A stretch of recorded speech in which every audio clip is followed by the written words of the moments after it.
Syekh kami, Syekh Muhaimin Suhadi, sinar cahayanya bersinar di tengah malam, bagaikan rembulan yang menerangi.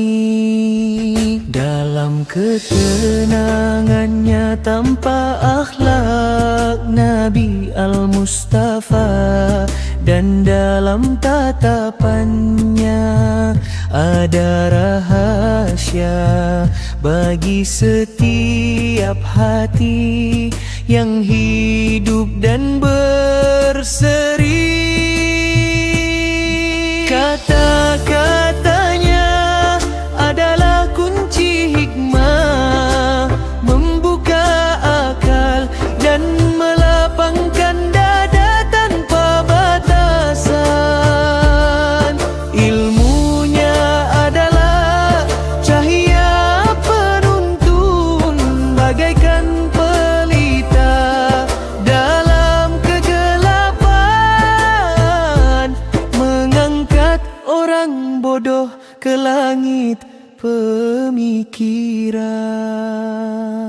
Kedermawanannya laksana hujan yang datang membawa warahmat, tak pernah menolak peminta dan tak membawa kesombongan orang kaya. Wajahnya memancarkan cahaya ketenangan dan kewibawaan, seakan bulan purnama di langit. Orang-orang bertakwa yang bercahaya. Ia mendidik hati dengan cinta dan zuhud, menanamkan cahaya khusyuk yang agung.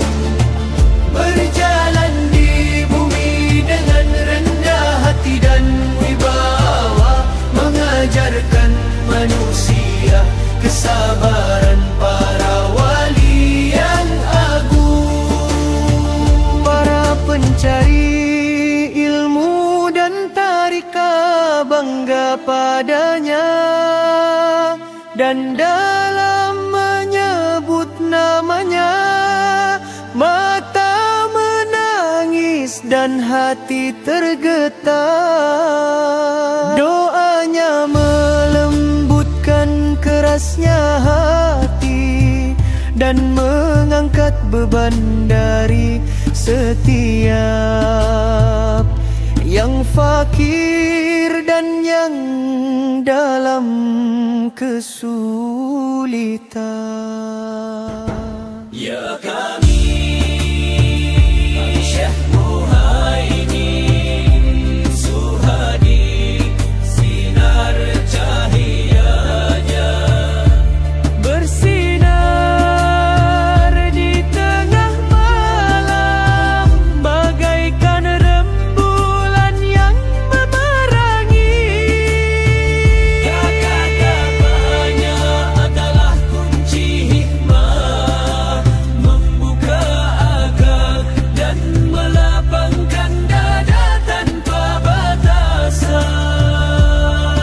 Ilmunya adalah cahaya penuntun, bagaikan pelita dalam kegelapan, mengangkat orang bodoh ke langit pemikiran.